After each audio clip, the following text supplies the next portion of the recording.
In a bombshell update coming in the immediate aftermath of top Trump security officials inviting a reporter into an unsecured group chat to discuss war planning, the German publication Der Spiegel has released a piece titled Private Data and Passwords of Senior U.S. Security Officials Found Online. Donald Trump's most important security advisors use Signal to discuss an imminent military strike. Now reporting from Der Spiegel has found that the contact data of some of those officials, including mobile phone numbers, is freely accessible on the internet. According to that reporting, private contact details of the most important security advisors to U.S. President Donald Trump can be found on the internet. Der Spiegel reporters were able to find mobile phone numbers, email addresses, and even some passwords belonging to the top officials. To do so, the reporters used commercial people search engines along with hacked customer data that has been published on the web. Those affected by the leaks include National Security Advisor Mike Waltz, Director of National Intelligence Tulsi Gabbard, and Secretary of Defense Pete Hegseth. Most of these numbers and email addresses are apparently still in use, with some of them linked to profiles on social media platforms like Instagram and LinkedIn.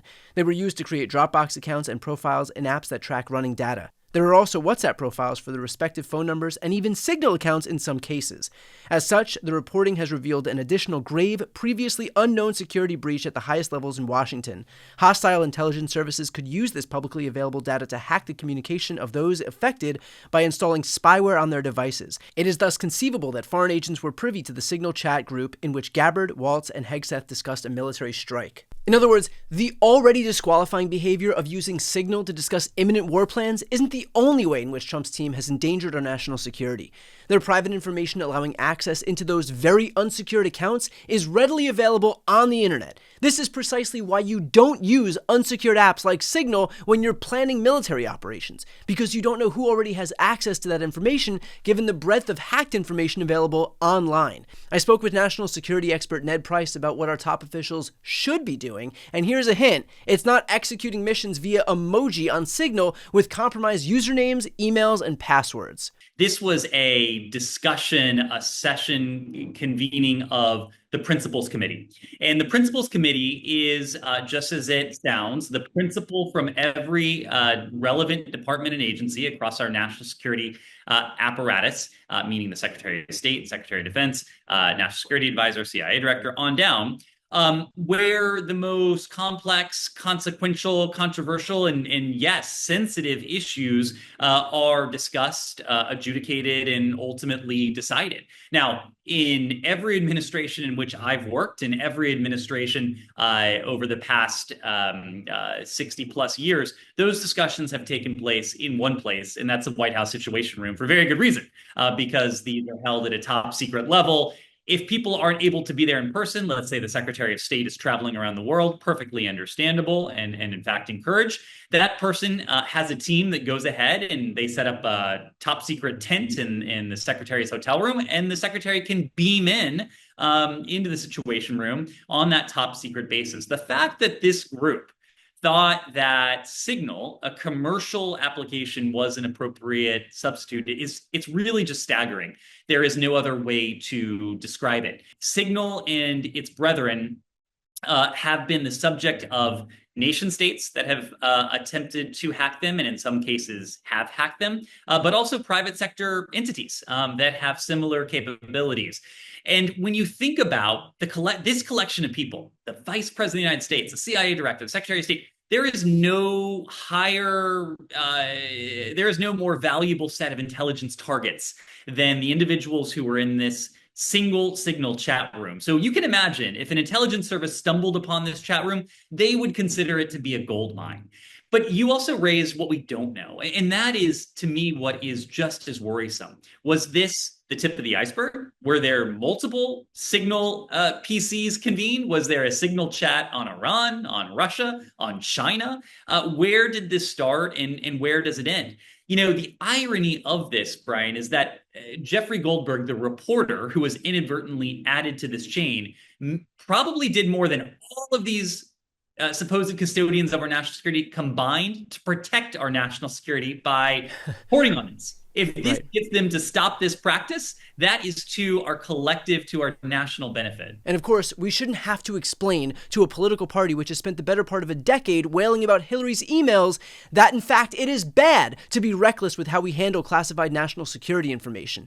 But the reality is that we do, because they're showing their asses here in the sense that when a Republican administration does it, and does it 10 times worse, I might add, the fact is that they can't seem to find their tongues, and that goes to show that it was never about the substance, never about protecting national security, and it was always about burnishing their own credentials.